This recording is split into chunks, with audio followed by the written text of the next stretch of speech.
Décidément, je suis vraiment choyé en cet après-midi. Je reçois des amis. Il y a un autre ami qui vient régulièrement écouter les poètes, Hugues Hazelton, que je salue. On l'applaudit, Hugues Hazelton.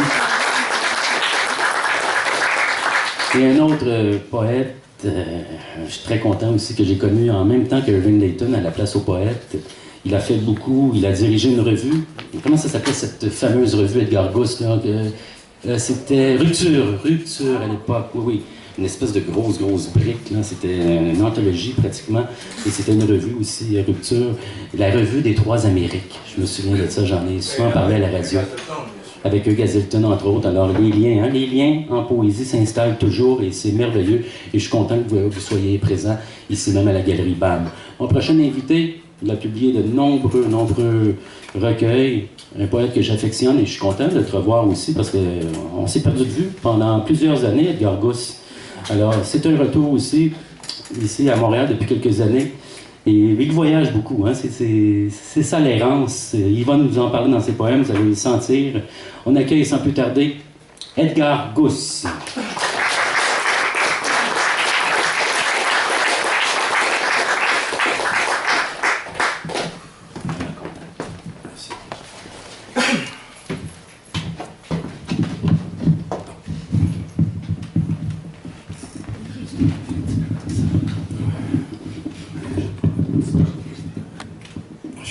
Avec un petit texte de Layton,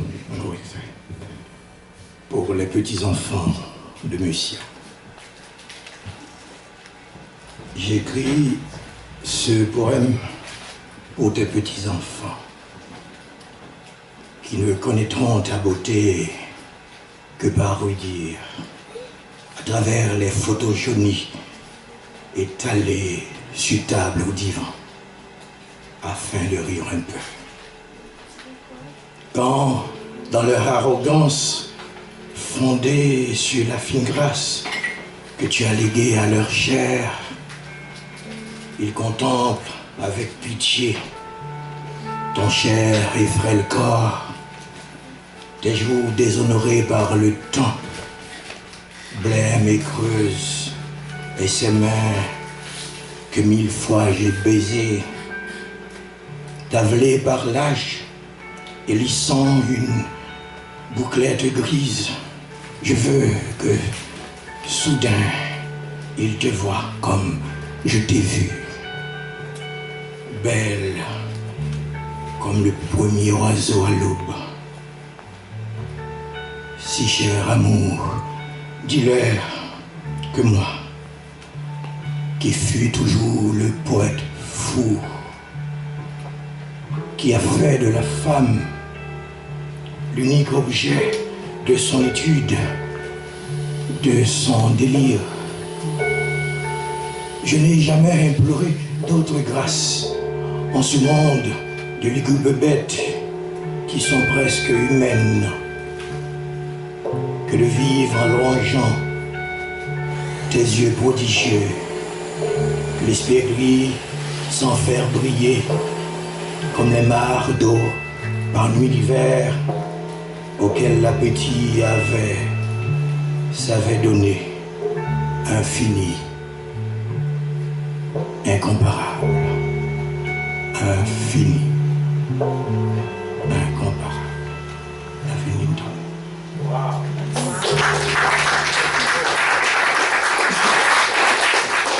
Bon, j'ai des coups extraits d'un recueil inédit, Je ne danse qu'avec les femmes nues. C'est la vérité, c'est pas grave. Que je dédie à une personne ici présente, je sais pas si elle est en face de moi, mais je la vois pas trop, mais elle est là.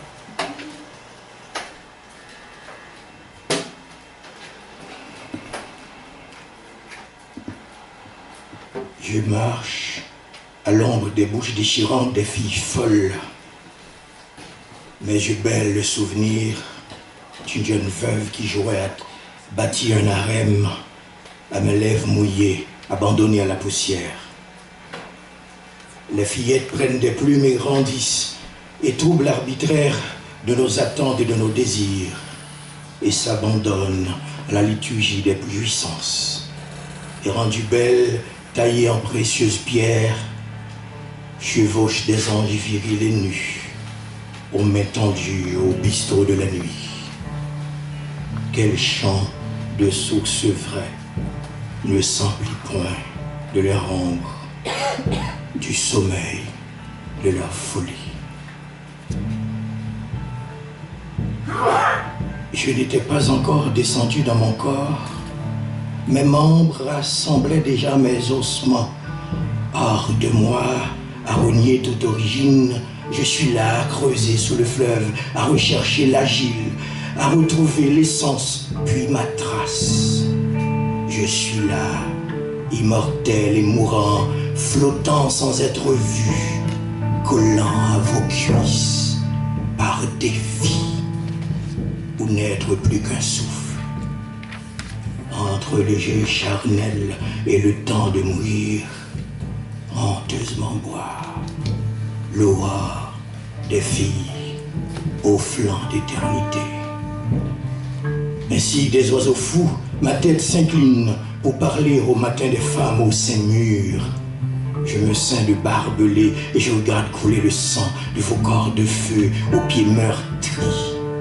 Et je connais malgré tout dans ma danse un instant de bonheur. J'ai savouré l'univers harmonieux de toutes vos races de femmes. Je connais l'homme, ses caprices et incertitudes, la mort comme la vie, un tabou, un voyageur aux reins cassés. Je n'appartiens heureusement ni à l'une ni à l'autre. Comme un poème sans mémoire au bout des doigts, mes racines prisonnières y naissent et y demeurent. Les hommes devenus vieux boivent l'amour par les narines. Leurs rêves vont et viennent, ravissent la réalité des choses, les font brûler sans laisser de traces. Et ils suivent le courant des échecs des amants sans les trahir. Ils saignent à contre-cœur la lumière jalouse des seins à cheval sur les têtes cristallines des femmes. Pour le goût des jeunes filles, de leurs lèvres verticales, un poème sur un plateau aussi vieux que le monde, pour que les belles choses qui passent reviennent, recommencent et ne finissent pas. L'homme qui ne s'oublie pas et éparpille le temps parmi les roses des amants.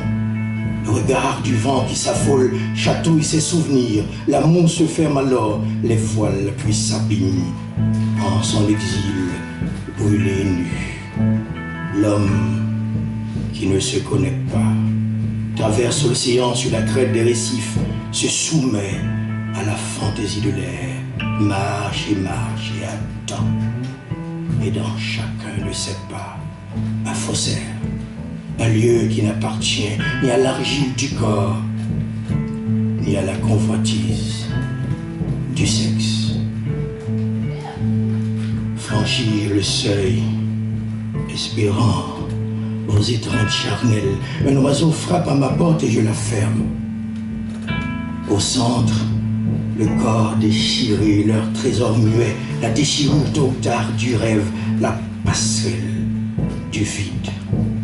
Mais à cause du chant, de l'itinérance inachevée, des secousses telluriques, des blessures qui bousculent la mémoire, des échelles sur la peau, mais à cause de l'accueil des yeux de la science qui me consume les sens, au milieu des cris, pareil à des éclats de rire, j'abdique et je passe le temps à émigrer à travers villes de chair, des filles jeunes, malgré leurs ruelles délabrées, malfamées, malgré l'odeur de l'encens prédit l'heure de ma mort.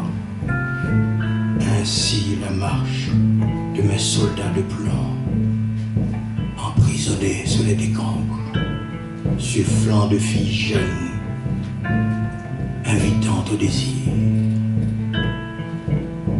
Toutes mes demi-sœurs, dès l'origine nubile que j'ai connue, à l'ombre de leur flux menstruel, le télégus encore en fête festivalière d'un soir. Corps livrés nus dans le chantier de culture, tels des psaumes d'amour, muets écartés de la Bible. Élus que le Père les fit naître du souffle de ma bouche. Et la bouche affamée, déchirante, se posa sur mon corps. Le vent balait à peine mes narines et les voilà qui éternuent. Ah, vos vulves éclatent comme poème au larynx. À vos souhaits, femmes.